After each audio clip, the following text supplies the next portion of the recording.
ও এই কাহিনী।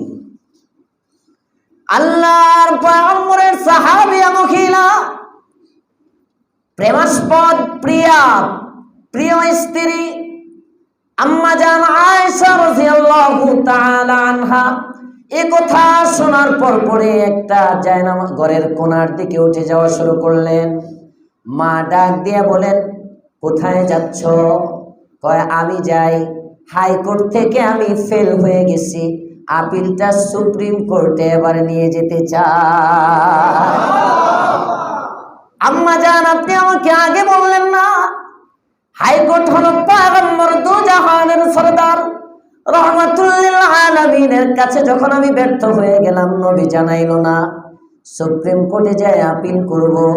ঘরের কোণার মধ্যে গিয়া জায়নামাজটা বিছাইয়া আম্মা জান আয়েশা রাদিয়াল্লাহু তাআলা আনহা সিজদায় পড়ে গেলেন। আল্লাহ গো, তুমির কাছে আমি পয়গম্বর ইউসুফ আলাইহিস সালামকে তার ভাইরা যখন কূপের মধ্যে ফেলে দিল, বাবার কাছে যখন মিথ্যা অপবাদ দিল, ও আল্লাহ, তুমি তো এমন একজন সত্তা, ইউসুফের চরিত্রের উপর যখন জুলাইখা অপবাদ দিয়েছিল, ইউসুফের চরিত্রের অপবাদ জুলাইখা দেওয়ার পরে ইউসুফকে তুমি আসমানি শক্তিতে সাক্ষীর মাধ্যমে চরিত্রের কালিমা মুছে দিয়েছিলা। জুরাইজের উপর যখন অপবাদ এসেছিল, তোমার পক্ষ থেকে একদিনের শিশুর জবান খুলে তার চারিত্রিক অপবাদ দূর করেছিলা। মারিয়ামের উপর যখন চারিত্রিক অপবাদ এসেছিল, ঈসার জবান খুলে দিয়া তুমি মারিয়ামকে তুহমত থেকে বাঁচিয়েছিলা। আল্লাহ গো, আমি আয়েশা তোমার কাছে তুহমত থেকে বাঁচতে চাই। কাঁদে জাগা মতো আম্মা জান আয়েশা, ওদিকে কাঁদেন, ওইদিকে আল্লাহর পয়গম্বর দু জাহানের সরদার রাহমাতুল লিল আলামিন সাল্লাল্লাহু আলাইহি ওয়াসাল্লাম সাহাবীদের মজলিসের মধ্যে বড় বড় সাহাবীদেরকে নিয়ে বসে যান। এক একজনকে জিজ্ঞেস করেন, বলো আমি এই অবস্থায় কি করতে পারি? আল্লাহর পয়গম্বরের সাহাবী হযরত আলী বলেন, ইয়া রাসূলুল্লাহ ওয়া কাফা ওয়া সালামুন আলা ইবাদিহিল্লাযীনা ইসতাফা, أما بعد فأعوذ بالله من الشيطان الرجيم بسم الله الرحمن الرحيم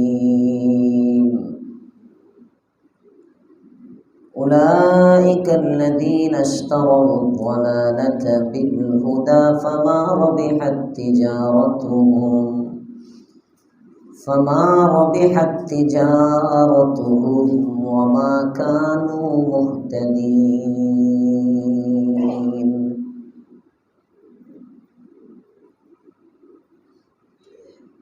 صدق الله العظيم اللهم صل على محمد وعلى آل محمد كما صليت على إبراهيم وعلى آل إبراهيم إنك حميد مجيد اللهم بارك على محمد وعلى آل محمد كما باركت على إبراهيم وعلى آل إبراهيم إنك حميد مجيد سبحانك لا علم لنا إلا ما علمتنا إنك أنت العليم الحكيم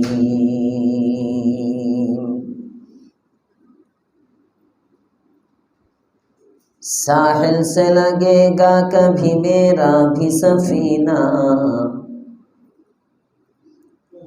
साहिल से लगेगा कभी मेरा भी सफीना,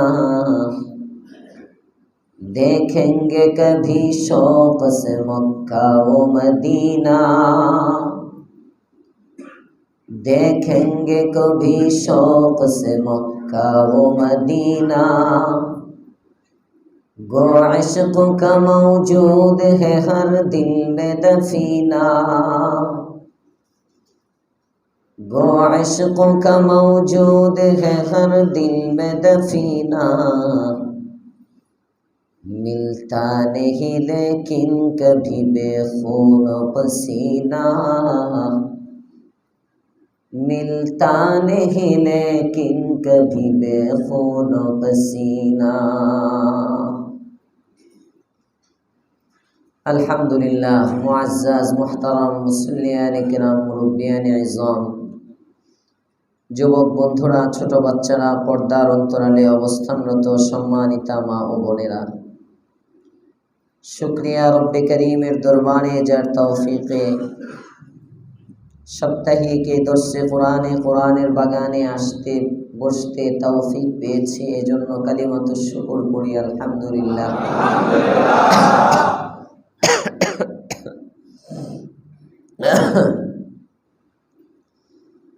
ফজিলতের মাস রমজানুল মুবারকের পরেই শাওয়াল। জান্নাতের কয় নম্বর মাস? মাশাআল্লাহ, মনে আছে। জান্নাতের 1 নম্বর মাস। কওমি মাদ্রাসাগুলোর সমস্ত পড়ালেখা শুরু হয়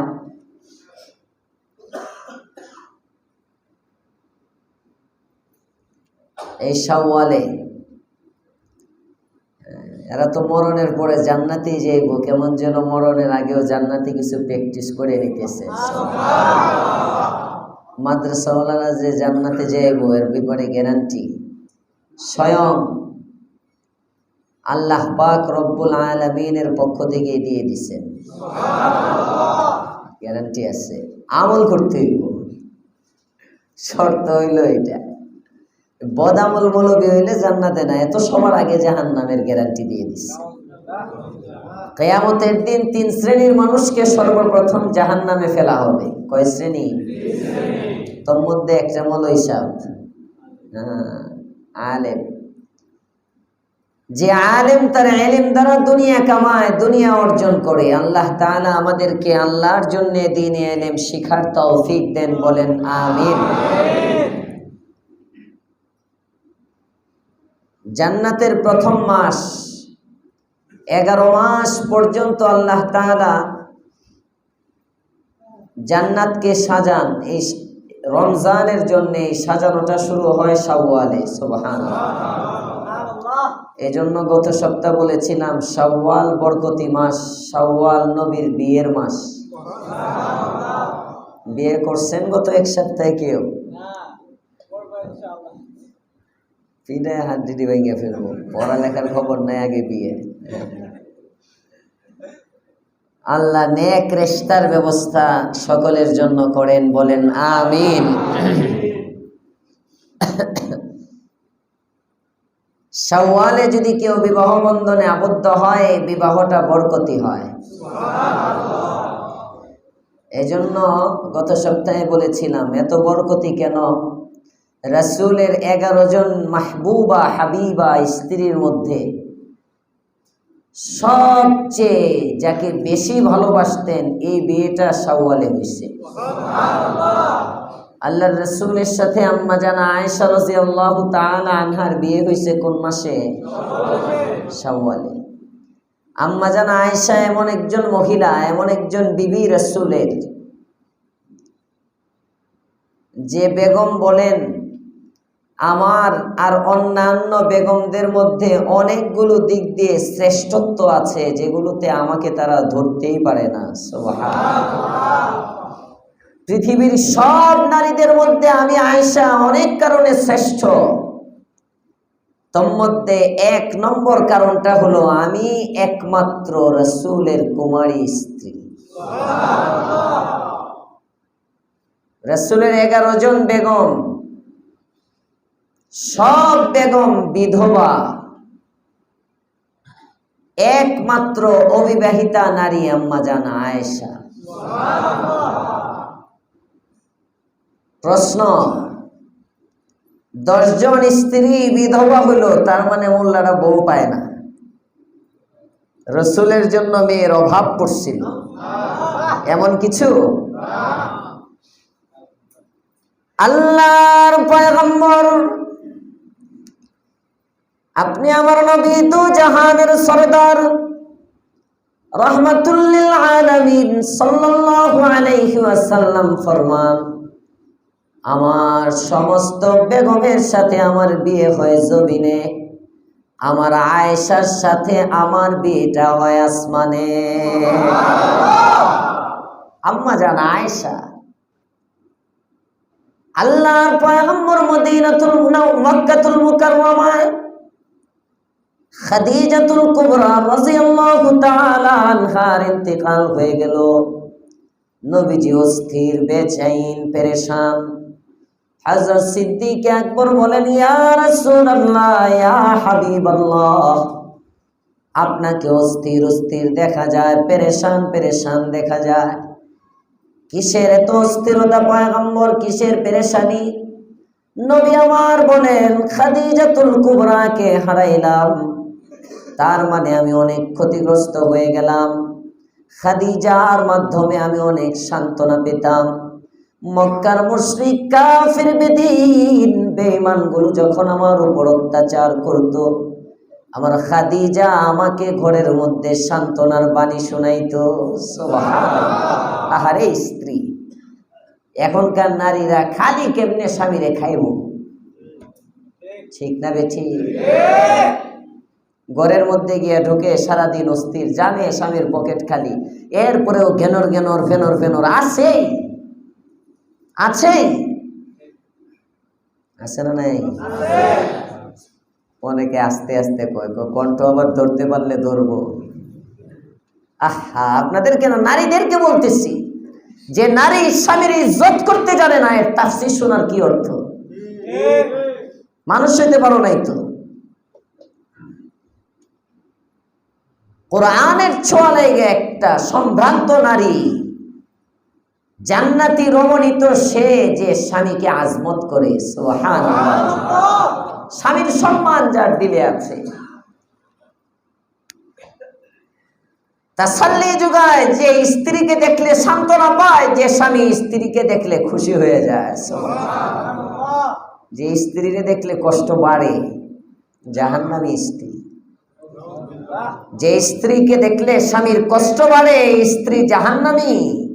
আর যে স্ত্রীকে দেখলে স্বামী আনন্দ পায়, এটা জান্নাতি। সুবহানাল্লাহ। আল্লাহ আমাদের সবার বেগমদেরকে জান্নাতি বেগম বানায় দেন, বলেন আমিন। যাদের হয় নাই তাদেরকে মারআতে সালেহা তাদের কপালে লিখে দেন, বলেন আমিন।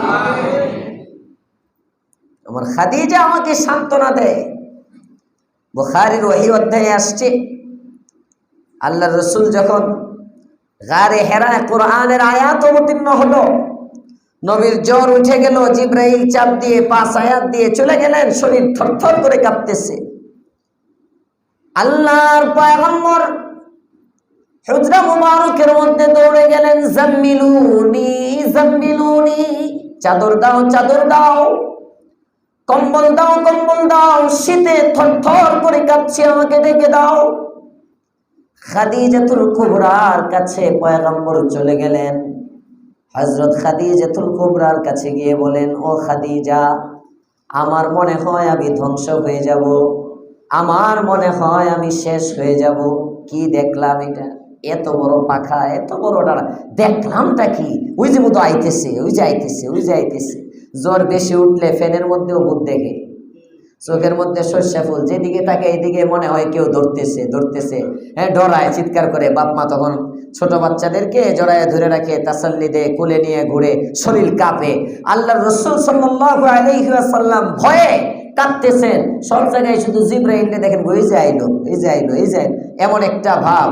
আল্লাহর রাসূলের কাছে সবকিছু শুনে খাদিজা বলেন, ইয়া আয় পয়গম্বর, ওয়াল্লাহি লা ইউখজিকাল্লাহু আবাদা, ওয়াল্লাহি লা ইউখজিকাল্লাহু আবাদা। আল্লাহর কসম, আল্লাহ আপনাকে লাঞ্ছিত করবেন না। সুবহানাল্লাহ। কি একটা সান্ত্বনার বাণী, কি একটা মজবুত কথা। নবীজি ঠান্ডা হয়ে গেলেন। সুবহানাল্লাহ। এজন্যই নবী বলেন, ও আবু বকর, আমার খাদিজাকে হারায়া আমি অস্থির। আমি ঘরে গেলে তার মাধ্যমে অনেক সান্ত্বনা পাইতাম।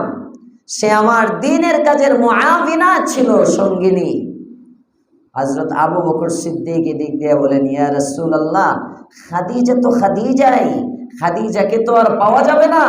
আপনি যদি ইজাজত দেন, আমার বাচ্চা মেয়ে আয়েশাকে আপনার তাসাল্লির জন্য দিয়ে দেই। এদিকে হযরত সিদ্দিক আকবর প্রস্তাব দেন, ওদিকে রাতের বেলা পয়গম্বর ঘুমান। বুখারী কিতাবুর রুইয়ার মধ্যে আছে, কিতাবু তা'বীরির রুইয়া, স্বপ্নের ব্যাখ্যার অধ্যায় আছে বুখারীতে একটা। নবী আমার ঘুমের মধ্যে স্বপ্ন দেখেন, আল্লাহর পয়গম্বরের কাছে জিবরাইল আমিন একটা পোশাক নিয়ে আসছে, একটা কাপড় ভাঁজ করা, মখমল রেশমের একটা কাপড়। আল্লাহর পয়গম্বরকে বলেন, ইয়া রাসূলুল্লাহ, বলেন তো কাপড়টার মধ্যে কি? সুবহানাল্লাহ। নবী বলেন, একটু দেখাও কাপড়ের মধ্যে কি, আমি কিভাবে বলবো? হযরত জিবরাইল কাপড়ের বাক্সটা আস্তে আস্তে খুলেন, তো কাপড়ের মধ্যে সুন্দরী একজন মেয়ে, লাল সুন্দরিনী একজন মেয়ে। আল্লাহর পয়গম্বর দেখেন, এই কাপড়ের মধ্যে আবু বকরের মেয়ে আয়েশার ছবি দেখা যায়। বিয়ে আরশে, বিয়ে জমিনে না, বিয়ে জমিনে না, বিয়ে কোথায়?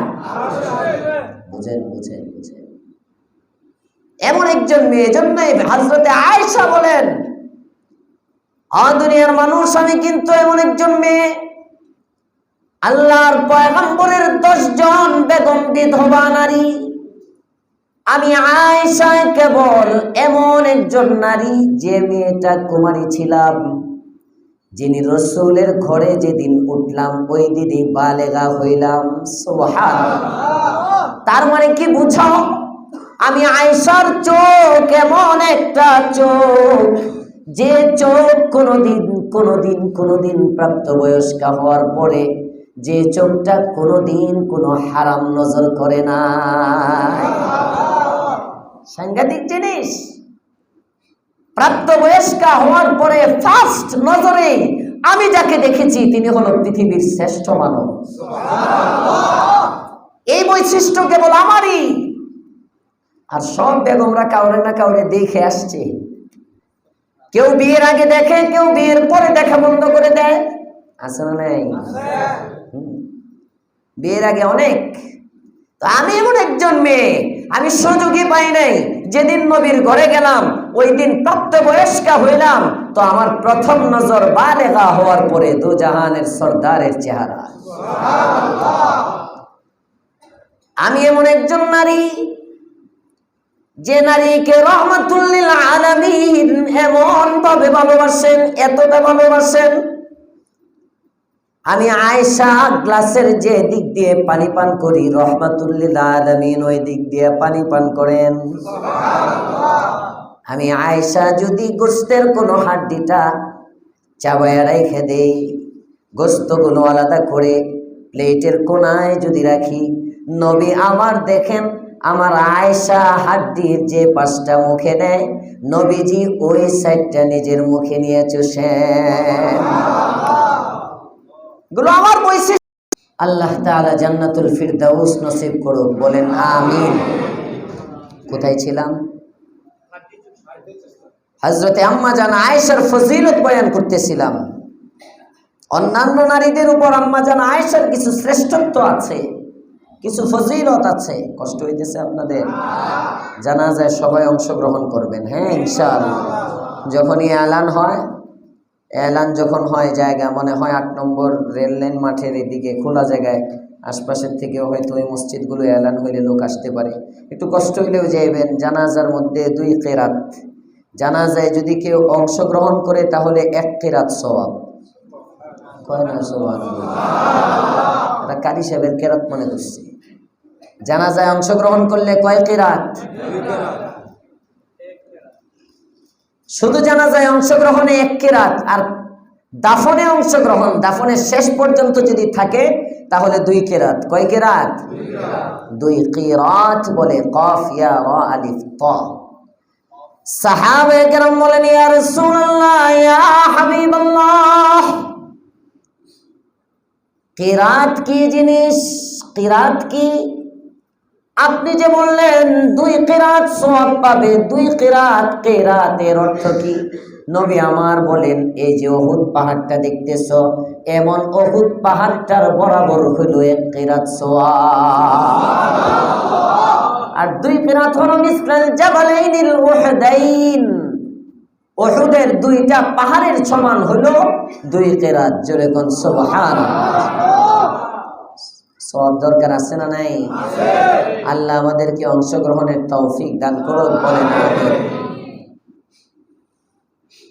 হযরতে আম্মা জান আয়েশা, এই শাওয়ালের বিয়ে, এত মুহাব্বত। আমি এমন একজন মহিলা, যে মহিলা রাসূলের একমাত্র কুমারী স্ত্রী। আমি এমন একজন মেয়ে, আমি যেদিক দিয়ে খাই রাসূল ওই দিক দিয়ে খান। সুবহানাল্লাহ। এজন্য আজকে ঘরে গিয়ে দেখবেন বেগম পানি পান করার পরে কোন দিক দিয়ে খাইছে, এটা নিয়ে একটু খাইবেন।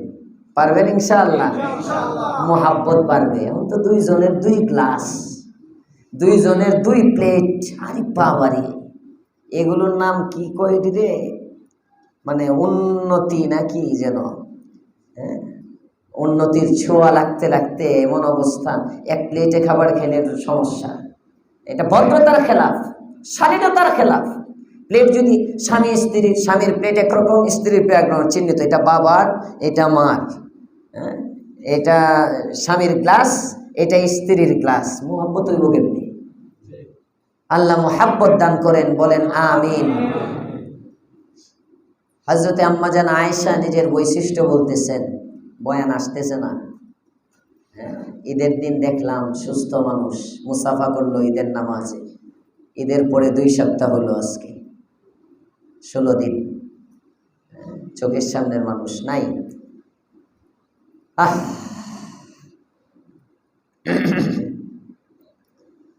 হযরত আম্মা জান আয়েশা রাদিয়াল্লাহু তাআলা আনহা বলেন, আমার আরো ফজিলত আছে। আমার আরেকটা ফজিলত হইল, আমি এমন একজন স্ত্রী রাসূলের, যার ঘরের মধ্যে এখনো রাসূল শোয়া। কিয়ামত পর্যন্ত আল্লাহর পয়গম্বর আমি আয়েশার ঘরের মধ্যে শোয়া থাকবে। সুবহানাল্লাহ। আমি আয়েশা এমন একজন নারী, আমার জন্য আল্লাহ পাক রব্বুল আলামিন 1টি নয় 2টি নয়, কোরআনে কারীমের 17টি আয়াত আমি আয়েশার প্রশংসায় অবতীর্ণ করেছেন। যারা সুবহানাল্লাহ কয় না, এর প্রশংসাও মনে হয় কোরআনে আছে। জোরে বলেন সবাই সুবহানাল্লাহ। কষ্ট হইতেছে আপনাদের? 5 মিনিট বা 7 মিনিট ছেড়ে দিতেছি। আম্মা জান আয়েশা রাদিয়াল্লাহু তাআলা আনহা বলেন, আমার প্রশংসায় 17টি আয়াত কোরআনে অবতীর্ণ। তার মানে গজওয়ে বনুল মুস্তালিক থেকে যখন যাচ্ছিলেন আম্মা জান আয়েশা রাদিয়াল্লাহু তাআলা আনহা, পাতলা মানুষ ছিলেন, হ্যাংলা পাতলা ছিলেন। বয়স আর কত, মেয়েরা তো এমনি হ্যাংলা। পুরুষ একটু মোটা তাজা হওয়া এটা গুণ, আর মেয়েরা একটু স্লিম হওয়া এটা গুণ। আমারটা এটা কোনো গুণ না, এটা বেগুন। বুঝছেন? আমার যে বডি, এটা বেগুনের বডি, এটা কোনো গুণের বডি না। পুরুষের বডি, পুরুষ একটু মোটা তাজা হবে, এটাই নিয়ম। আম্মা জান আয়েশা রাদিয়াল্লাহু তাআলা আনহা পাতলা ছিলেন, হালকা ছিলেন। উটের হাওদার মধ্যে যখন এক জায়গায় কাফেলা থামছে, উনি গেছেন ইস্তিনজায়। ওনার গলার মধ্যে যে হাড় ছিল, এই হাড়টা পড়ে গেছে, হাড় পাইতেছেন না। উনি ইস্তিনজা থেকে এসে আবার মনে করলেন জরুরত থেকে ফারেক হয়ে যে হাড়টা না জানি বাথরুমে, টয়লেটের ওখানে কোথাও ফেলে দিয়ে আসলাম। উনি ওই দিক দিয়ে ওনার হাড় খুঁজতে গেছেন, এদিক দিয়ে এলান হয়েছে কাফেলা রওনা করো। কাফেলা রওনা হয়ে গেছে। উটের হাওদার মধ্যে যারা দায়িত্বে ছিল, ওই যে পালকির মতো আর কি, এই হাওদা উটের উপর রাখার, তারা উঠাইছে। উনি তো আর এত ভারী মানুষ টানুষ না, ভিতরে থাকলেও যেমন বোঝা যায়, না থাকলেও, যেমন সুইচ গেটের এখানে একটা ঢাল আছে, আজকেও রিক্সা দিয়ে আসার সময় আমি রিক্সা ড্রাইভার সাহেবকে ওখানে আসলে উপরে ওঠার সময় আমি বলি যে নামাইয়া দেন, হুজুর আপনার নাম লাগবো না, জোর করে মাঝে মাঝে নামি। আজকেও মানে আমি বলতেছি নামান না, মানে আপনার একটু সহজে হুজুর আপনার নামা লাগবো না, আপনি থাকেন, আপনার নিয়ে কোনো কষ্ট নাই। মাঝে মাঝে জোর করে লাভ দিয়ে আমি নামি যে একটু অন্তত 39 কেজি ওজন হইলেও তো আসি, বুঝেন নাই? এটা গত সপ্তাহ তাজা মাপলাম, দেখলাম 39 কেজি 200 গ্রাম। মাশাআল্লাহ, কয় না মাশাআল্লাহ? তো নজর লাগবো, পরে তো আবার কমে যাবো আর। আম্মা জান আয়েশা থাকলেও তা না থাকলেও তা বোঝা যায় নাই। কাফেলা রওনা হয়ে গেছে, আম্মা জান আয়েশা আবার আসছেন, এসে দেখেন যে কাফেলা তো নাই, উনি ওই জায়গায় বসে বাচ্চি মানুষ তো ঘুমায় গেছেন। আর রাসূলের কাফেলায় সিস্টেম ছিল পিছনে একজন লোক থাকতো, উনি দেখতো কাফেলার কোনো কিছু কেউ ফালায় টালায় রেখে গেছে কিনা। যখন ওই থাকলে ওগুলোকে উনি কুড়াইয়া নিতেন।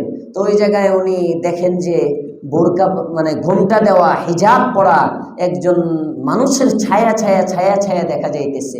উনি বুঝলেন কাছে, উনি পর্দার আয়াত অবতীর্ণ হওয়ার আগে উনি আম্মা জান আয়েশাকে দেখছিলেন। পর্দার বিধান অবতীর্ণ হওয়ার পরে তো আর দেখেন নাই। ঘটনাক্রমে উনি বুঝলেন যে এটা আম্মা জান আয়েশাই হবেন, মনে হয় কোনো ঝামেলা হয়েছে, পিছনে পড়ে গেছেন। এটা উনি বুঝে উনি এসে এখানে সালাম দিলেন, শুধু সালাম দিলেন আর কাশি দিলেন, আর কোনো কথা বললেন না। ওনার বাহনটা দিলেন, আম্মা জান আয়েশা বাহনে উঠে বসলেন, উনি এই বাহন সামনের দিকে টেনে টেনে টেনে টেনে নিয়ে গেলেন। কাহিনী এতটুকুই। উঠ যখন উঠলো দেখলেন উটের নিচে ওনার হাড় পড়ে রয়েছে, হাড়টা উনি নিয়ে নিলেন, নিয়ে তো কাফেলায় চলে গেলেন। এদিক দিয়ে মুনাফিকরা কয়ে দেখছো নি, নাউজুবিল্লাহ বলবেন না? চরিত্রের উপর কালিমা। উবাই ইবনে সুলুল রাইসুল মুনাফিকিন, মুনাফিক সর্দার। পুরা মদিনার মধ্যে চতুর্দিকে গুঞ্জন। রাসূল গেলেন, আস্তে আস্তে আস্তে আস্তে এই কথা রাসূলের কানে আসলো। পয়গম্বর তো পেরেশান হয়ে গেলেন। হায় হায় হায়, আয়েশার উপর চরিত্রের অপবাদ, মানে নবীর স্ত্রীর উপর চারিত্রিক অপবাদ দেওয়া। আমি নবী কিভাবে সমাজে মুখ দেখায়, হায় হইলটা কি, মানে পেরেশান হয়ে গেছেন। কি করবেন, অস্থির একদম। বাহিরে যেদিকে যায় দেখে এখানে 3 জন, ওখানে 4 জন, ওখানে 5 জন, এরকম জায়গায় জায়গায় আলোচনা, সবার মুখে মুখে এই বিষয় মুনাফিকরা ছড়াইয়া দেয়। শুনছো শুনছো। সাহাবায়ে কেরাম যারা খাঁটি মুমিন ওনারা চুপচাপ থাকেন, রসুলের ব্যথায় ব্যথিত, কিচ্ছু বলতে পারেন না। আস্তে আস্তে এই খবর আবু বকরের কানে। আবু বকর লজ্জায় মুখ দেখায় না। মেয়ে একদিক দিয়ে আবু বকর কান্নাকাটি করেন, একদিক দিয়ে আবু বকরের মা কান্নাকাটি করে। আম্মা জান আয়েশা এখনো খবর জানেন না, তবে দেখেন নবীজি একটু ভারবার, নবীজি একটু ভারবার চলাফেরার মধ্যে। ঘরে ঢুকলেই যে একটা আন্তরিকতা, ওই আন্তরিকতার একটু কমি মনে হচ্ছে। কিছু জিজ্ঞেস করলে দায় সারা উত্তর দেন, এমন এমন ভাব। আয়েশার সন্দেহ হয়েছে চলাফেরায়, ব্যাপারটা কি, নবীজির মনে কি কোনো কষ্ট দিলাম নাকি, হলোটা কি, নবীজি আমার প্রতি রাগ রাগ মনে হয়। জিজ্ঞেস করেন, ইয়া রাসূলুল্লাহ কি অপরাধ? আল্লাহর রাসূল আর একদিন ঘরে গেছেন, সালাম দিছেন, সালাম দেওয়ার পরে আল্লাহর রাসূল ডান দিকে ফিরে গেছেন। আম্মা জান আয়েশা ডান দিকে আবার আসছেন, সালাম দিছেন, রাসূল পিছন দিকে আরেক দিকে ফিরে গেছেন। আয়েশা রাদিয়াল্লাহু তাআলা পেরেশান হইয়া আবার সালাম দিছেন, নবী কিছু বলেনও না, মান অভিমান চলতেছে।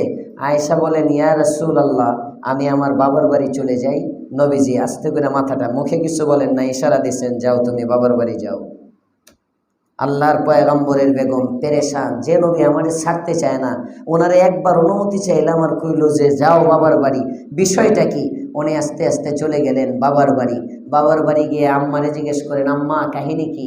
একদিকে দেখেন মা কাঁদে, একদিকে দেখেন বাবা কাঁদে। হলোটা কি আমাকে শোনাও না, কি ঘটনা হলো? আমার কাছ থেকে কেন গোপন করতেছ? রহমাতুল লিল আলামিনের উজ্জ্বল চেহারার উজ্জ্বলতা আমি দেখতে পাই না, তোমাদের কাছে আসলাম, তোমরাও কাঁদো, কি করলাম আমি? আমার অপরাধটা কি একটু বলো না।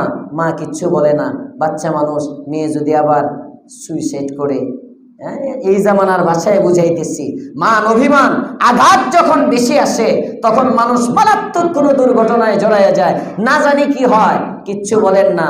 মা ঘরের মধ্যে কাজের মেয়ে ছিল, মনে করেন একজন বাদী, আয়েশা তাকে জিজ্ঞেস করেন, এই কাহিনীটা কি, আমার একটু কসনা খুইলা কি, তুমি কিছু জানো? সে বলে, তোমার ব্যাপারে তো এরকম এরকম ছড়াইছে এলাকার মধ্যে। ও এই কাহিনী।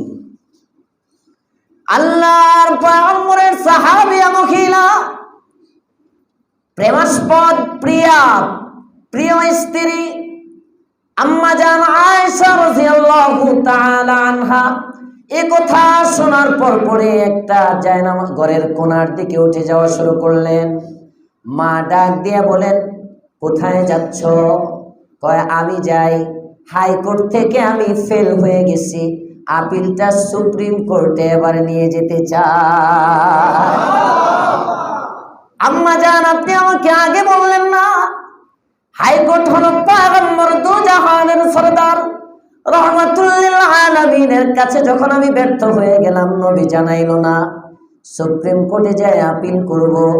ঘরের কোণার মধ্যে গিয়া জায়নামাজটা বিছাইয়া আম্মা জান আয়েশা রাদিয়াল্লাহু তাআলা আনহা সিজদায় পড়ে গেলেন।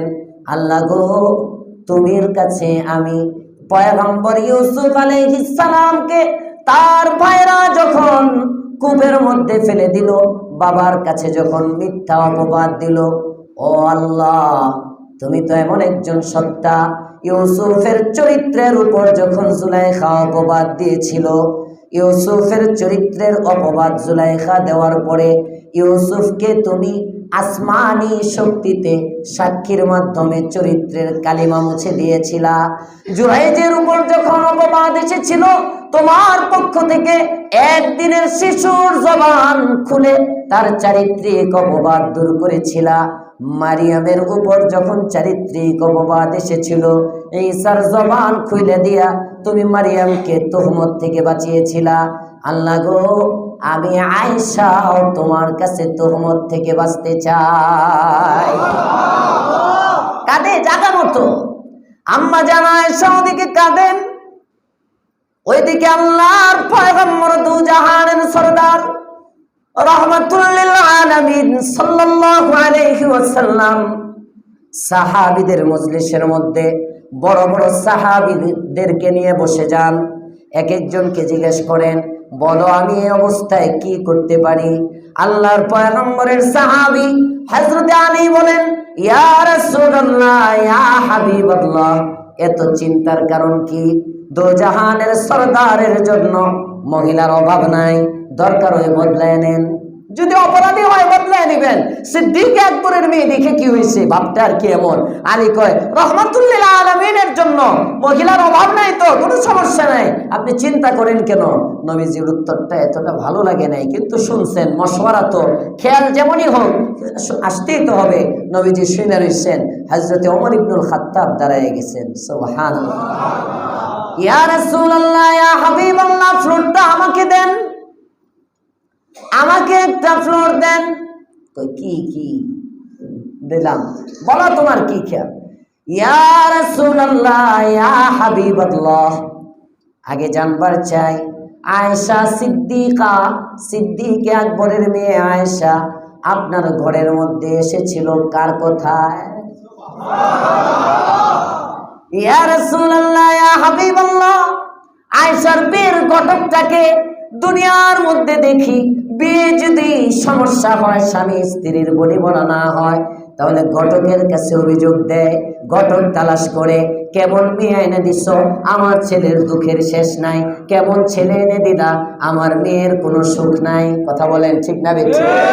দুনিয়ায় যদি ঘটককে তালাশ করে আপনার ঘরের মধ্যে আম্মা জান আয়েশাকে কে এনে দিয়েছেন জানতে চাই। রাহমাতুল লিল আলামিন বলেন, আমাকে ঘরের মধ্যে ঢুকাইছেন তো তাকে আল্লাহ। হযরত ওমর বলেন, তাহলে আপনার এত পেরেশানি কেন? যদি বের করতে হয় বেরও করে দিবেন আল্লাহ। নবীজি তাসাল্লি হয়ে গেছে, কয় হাই, আমি তো আগে এটা চিন্তা করি নাই, আবার কেন এত স্থিরতা? ওমর, তুমি তো ঠিকই বলছো, আল্লাহর কথায় যাকে আনছি উনিই তো সমাধান দিবেন। বাস রাসূল ক্ষান্ত হয়ে গেলেন, কিচ্ছু বললেন না। এবার মনে মনে ভাবেন, আচ্ছা আয়েশা তো চলে গেল বাবার বাড়ি, হ্যাঁ দেখি যায়া আয়েশার সাথে আমি একটু নিরিবিলি কথা বলি, তাকে তো আমার এক দুইটা কথা জিজ্ঞেস করা দরকার ছিল। আল্লাহর রাসূল এবার আয়েশার ঘরের দিকে ছুটলেন। আম্মা জান আয়েশা বলেন, ও পৃথিবীর মানুষ, আমি আয়েশা এমন একজন বেগম, আমি আয়েশার ঘর এমন একটা ঘর, পৃথিবীর সব মানুষ যায় পয়গম্বরের সাথে দেখা করার জন্য তার ঘরের দুয়ারে গিয়ে নক করে, আর আমি আয়েশার সাথে দেখা করার জন্য নবী আমার ঘরে আয়েশা নক করে। রাহমাতুল লিল আলামিন গেলেন, হযরত আয়েশার মা দরজা খুলে দিলেন।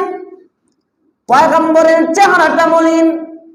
আল্লাহর রাসূলের বেগম আয়েশা বলেন, আমি দেখি আমার বাবা কাঁদে, আমার মা কাঁদে, রাহমাতুল লিল আলামিনের চেহারাও মলিন। আল্লাহর পয়গম্বর গিয়ে আয়েশাকে বলেন, আয়েশা তুমি যদি কোনো দোষ করে থাকো তওবা করো।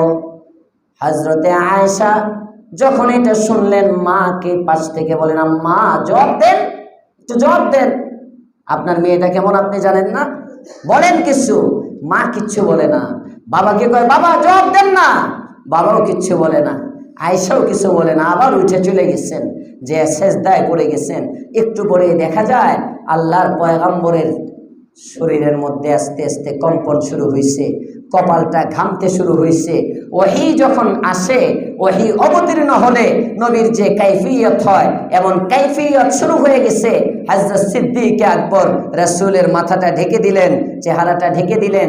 কিছুক্ষণ পরে আল্লাহর রাসূল ঘাম মুছতেছেন, কাপড় সরাইতেছেন, চেহারার মধ্যে আবার সেই পুরাতন হাসি ফুটে উঠছে। দৌড়ে রাখতেন, আয়েশার কাছে গেলেন, আয়েশা আয়েশা আসো আসো, সুসংবাদ শোনো। হযরত আয়েশা বলেন, আমি কখনো কল্পনাও করি নাই, আমার এটা বিশ্বাস ছিল আল্লাহ তাআলা আমার পবিত্রতা ঘোষণা করবেন, কিন্তু আমার প্রশংসায় 17টা আয়াত কোরআনের আয়াত বানিয়ে দিবেন, আমি এটা কল্পনাও করি নাই। একটু পরে রাহমাতুল লিল আলামিন শুনাইতেছেন, আয়েশা রে তোমার প্রশংসায় আল্লাহ তাআলা কোরআনের 17টি আয়াত দিয়ে দিয়েছেন। ওই আয়েশা 17 আয়াত কোরআনে, লম্বা কথা, বুখারীর মধ্যে প্রায় 2.5 পৃষ্ঠা আসছে শুধু আরবি। এত লম্বা বুখারী যেটা, এটার মধ্যে যে কয়েকটা হাদিস লম্বা লম্বা, তার মধ্যে একটা হলো ওয়াকিআয়ে ইফক, ইফকের ওয়াকিয়া অনেক লম্বা। আমি খুলাসা বললাম, এটা বলা আমার উদ্দেশ্য ছিল না। আমি তো বলতেছিলাম আয়েশার কিছু বৈশিষ্ট্য। আয়েশা বলেন, আমি এমন একজন নারী, যে নারীর আরেকটা বৈশিষ্ট্য হলো আমার দ্বারা তায়াম্মুমের বিধান আসছে। রাসূল ভালোবাসতেন অনেক, রাসূল তার ঘরের মধ্যে শোয়া। আমি এমন একজন নারী, আল্লাহর রাসূল ইন্তেকালের সময় মেসওয়াক করতে চাইতেছেন, তো মেসওয়াক শক্ত, আমি আয়েশা চিবাইয়ে দিছি, তো পয়গম্বর ওই সাইডটা চিবাইয়া, তার মানে আমি আয়েশার লালা আর রাসূলের লালা এক হয়ে গেছে। এজন্য শাওয়ালের একটা সুন্নত বিবাহ। শাওয়ালের একটা সুন্নত কি? সবাই বলেন, আরো আসতে, যারা করছেন তারা 2 নম্বরটা, এটা বুঝতেছেন না? না পেছ লাগাইয়েন না। যাদের বিবাহ কাছাকাছি আছে, শাওয়ালের সুন্নত আদায় করার জন্য এখনো কয়েকদিন আছে, সেরে ফেলেন। হ্যাঁ, যৌতুক মৌতুক বনে বনা হইতেছে না। এই যে বেলাল শাওয়ালে বিয়ে করছে, হ্যাঁ বেলাল মোল্লা, শাওয়ালের বিয়ে, আল্লাহ তাআলা তার বিয়ের মধ্যে বরকত দান করুক, বলেন আমিন। মুহাব্বতের সংসার দান করুক, বলেন আমিন। সুবহানাল্লাহি ওয়া বিহামদিহি, সুবহানাকাল্লাহুম্মা ওয়া বিহামদিকা, আশহাদু আল্লা ইলাহা ইল্লা আনতা, আস্তাগফিরুকা ওয়া আতুবু ইলাইক। আমার তো মজমা শেষ, আমার হালুয়াঘাট প্রোগ্রাম আছে, চলে যেতে হবে এখন। রাত্রে সকাল 7:30টায় ক্লাস। ইমাম সাহেব ইনশাআল্লাহ জানাজা পড়াই দিবে, আমার তো দেরি হয়ে গেছে। আপনারা সবাই জানাজায় অংশগ্রহণ করবেন, ঠিক আছে ইনশাআল্লাহ? সবাই, কেউ জানাজায় বাকি থাকবেন না। আমি এখন দোয়া করে দিই, আপনি জানাজার সময়টা জানাই দেন, জানাজার সময়টা জানাই দেন। 16 দিন ধরে বাচ্চা কাচ্চা নাই কাছে, হ্যাঁ শোনায় দেন। একটি সুখ সংবাদ ওয়ালটেক নিবাসী ওয়ালটেক বাইতুল আকসা জামে মসজিদের সম্মানিত জয়েন্ট সেক্রেটারি হাজী মনিরুজ্জামান লিটন সাহেব আজ ইন্তিকাল করিয়াছেন। ইন্না লিল্লাহি ওয়া ইন্না ইলাইহি রাজিউন। মরহুমের জানাজার নামাজ অদ্য রাত 10:30 অদ্য রাত 10:30টায় গোয়ালটেক বাইতুল আকসা জামে মসজিদ প্রাঙ্গণে অনুষ্ঠিত হইবে। উক্ত জানাজায় শরীক হয়ে মরহুমের রূহের মাগফিরাত কামনা করুন। সেক্রেটারি হিসেবের পক্ষ থেকে বলা হয়েছিল মজমাটা ধরে রাখতে। আমি সুবহানাল্লাহ মানে মজলিস শেষ করে দেওয়ার পরে জানছি এটা মজলিস ধরাটোরার সাথে সম্পৃক্ত না, জানাজা ফজিলতের কাজ। যে কেউ মারা যায় জানাজায় অংশগ্রহণ করার সাধ্য থাকলে, এলাকায় থাকলে চেষ্টা করা। আমার যে শিডিউল, গত ঈদের পরের দিন বাচ্চাকে ওর নানার বাড়ি দিয়ে আসছিলাম, এখনও যায় আনার সুযোগ পাইনি। অস্থির হয়ে গেছে যে আজকে এশার নামাজের পরেও সুন্নতের পরে দেখি ফোন, হ্যাঁ বাবা বাবা বাবা বাবা বাবা 5টা ডাক দিছে, হ্যাঁ গনে রাখছি, বাবা বাবা অস্থির একদম, যাওয়ার সুযোগ পাইতেছি না। এই কয়দিন মাদ্রাসায় ভর্তির ব্যস্ততা ছিল। কালকে থেকে বাকায়দা ক্লাস মাদ্রাসায় কিতাব বিভাগের সকাল 7:30 থেকে। তো চিন্তা করলাম আজকে গিয়ে যদি না আনি আরও 1 সপ্তাহ 1.5 সপ্তাহ পেঁচে পড়ে যাব। এই জন্য আমি যাইতেছি। আপনারা যারা এলাকার আছেন একে অপরকে দাওয়াত দিয়ে সবাই জানাজার সব নেওয়ার জন্য ইনশাআল্লাহ 10:30টায় আসবেন তো ইনশাআল্লাহ। আল্লাহ তৌফিক দান করুক, বলেন আমিন। মরহুমের রূহের মাগফিরাতের জন্য 3 বার সূরা ইখলাস পড়ি। বিসমিল্লাহির রহমানির রহিম। কুল হুয়াল্লাহু আহাদ আল্লাহুস সামাদ লাম ইয়ালিদ ওয়া লাম ইউলাদ ওয়া লাম ইয়াকুল লাহু কুফুয়ান আহাদ। বিসমিল্লাহির রহমানির রহিম। কুল হুয়াল্লাহু আহাদ আল্লাহুস সামাদ লাম ইয়ালিদ ওয়া লাম ইউলাদ ওয়া লাম ইয়াকুল লাহু কুফুয়ান আহাদ। বিসমিল্লাহির রহমানির রহিম। কুল হুয়াল্লাহু আহাদ আল্লাহুস সামাদ লাম ইয়ালিদ ওয়া লাম ইউলাদ ওয়া লাম ইয়াকুল লাহু কুফুয়ান আহাদ। اللهم انت السلام ومنك السلام تباركت ربنا وتعاليت يا ذا الجلال والإكرام. اللهم صل على سيدنا محمد كلما ذكره الذاكرون وصل على سيدنا محمد كلما غفل عن ذكره الغافلون. ربنا ظلمنا أنفسنا وإن لم تغفر لنا وترحمنا لنكونن من الخاسرين. ربنا آتنا في الدنيا حسنة وفي الآخرة حسنة وقنا عذاب النار. رب ارحمهما كما ربياني صغيرا. ربنا لا تزغ قلوبنا بعد إذ هديتنا وهب لنا من لدنك رحمة إنك أنت الوهاب. ربنا إنك جامع الناس ليوم لا ريب فيه إن الله لا يخلف الميعاد. يا الله আমাদের জীবনের গুনাহগুলো মাফ করে দাও। ইয়া আল্লাহ এই তাফসীর মাহফিলকে কবুল করে নাও। ইয়া আল্লাহ পর্দার অন্তরালে যে সমস্ত মা বোনেরা আছেন প্রত্যেকের জিন্দেগির গুনাহ মাফ করে দাও। ইয়া আল্লাহ বিশেষ করে হাজী মনিরুজ্জামান লিটন সাহেবের কবরের সওয়াল জবাব আসান করে দিও। ইয়া আল্লাহ এই তাফসীর মাহফিলের একটা পয়েন্ট ওনার ঘরের মধ্যেও দিয়েছিল। মাওলা একজন মহিলাও যদি বোরকা ধরে থাকে, ইয়া আল্লাহ একজন মহিলাও যদি তাফসীরের নামাজ ধরে থাকে, ইয়া আল্লাহ কোরআনের আওয়াজটা পেয়ে যদি একজনেও জীবন পরিবর্তন করে থাকে, এর উসিলায় আজকে ওনার কবরের আযাব মাফ করে দাও, ওনার সওয়াল জবাবকে আসান করে দাও। ইয়া আল্লাহ ছোট্ট ছোট্ট বাচ্চাগুলোকে রেখে গেছে, এ রব্বে করিম, ইয়া আল্লাহ তুমি তাদের অভিভাবক হয়ে যাও। ইয়া আল্লাহ তুমি এই পরিবারটার অভিভাবক হয়ে যাও।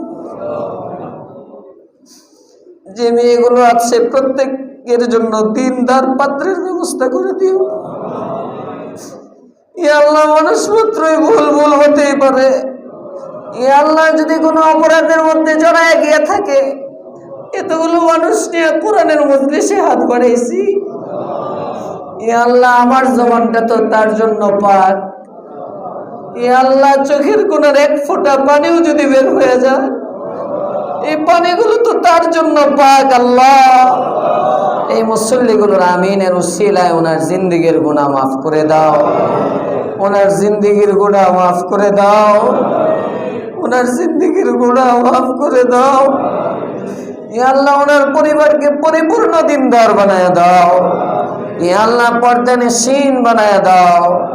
ইয়া আল্লাহ ওনার যে নসল, ইয়া আল্লাহ যে নসল বংশ মেয়েদের থেকে বিস্তার হবে, এই বংশের মধ্যে সকলকে দিনদার হিসাবে কবুল করে নিও। ইয়া আকরামাল আকরামিন। ইয়া আল্লাহ আরো যারা এই মসজিদের শুরু থেকে ছিলেন, জয়নাল সাহেব সহ কত মানুষ চলে গেছে, প্রত্যেকের খবরে আমাদের দুয়ার হাতিয়ে পৌঁছে দাও। ইয়া আল্লাহ আমাদেরকে মৃত্যুর প্রস্তুতি নেওয়ার তৌফিক দান করো। যেদিন আমাদের নামটা এমনভাবে ঘোষণা হবে, ইয়া আল্লাহ কোনো বান্দার হক যেন আমাদের জিম্মায় না থাকে, কোনো মানুষের পাওনা দাওনা যেন আমাদের কাছে না থাকে। ইয়া আল্লাহ তোমার পাওনাগুলো যেন আদায় করে দিতে পারি, সম্পূর্ণ গুনাহমুক্ত অবস্থায় জান্নাতি বানায় আমাদের কাছে আজরাইল পাঠাইও। ইয়া আল্লাহ তুমি আমাদের দোয়া কবুল করে নাও। আমাদের স্ত্রী সন্তানের হায়াত বাড়ায়া দাও, আমাদের হায়াত বাড়ায়া দাও। মাদ্রাসার মুহিব্বিন মুতাআল্লিকিন বদরিনকে কবুল করো, সালিকিনদেরকে কবুল করো। ইয়া আল্লাহ আমার আখলাক তুমি নবীওয়ালা আখলাক বানায়া দাও, আমার ঈমান তুমি সাহাবীওয়ালা ঈমান বানায়া দাও। ইয়া আল্লাহ এর বারাকা গোটা এলাকার মধ্যে তুমি ছড়ায়া দাও। এই এলাকার প্রত্যেকটা ব্যক্তিকে নামাজি বানায়া দাও, প্রত্যেকটা ঘরে ঘরে দ্বীনের হাওয়া চালু করে দাও, প্রত্যেকের মধ্যে ইত্তেফাক মহাব্বত ভালোবাসা সম্প্রীতি দান করো। ইয়া আল্লাহ বিদআত খুরাফাত থেকে এলাকার প্রত্যেকটা মানুষকে হেফাজত করো, কদম কদম রহমতকে শামিলে হাল করো। ইয়া আল্লাহ মদিনা ওয়ালার তুফাইলে দোয়া কবুল করো। ইয়া আল্লাহ হজের মাস, হজ্জে বাইতুল্লাহ জিয়ারত আমাদেরকে নসিব করিও। সাল্লাল্লাহু তাআলা আলা খাইরি খালকিহি মুহাম্মদ ওয়া আলা আলিহি ওয়া আসহাবিহি আজমাইন। আমিন।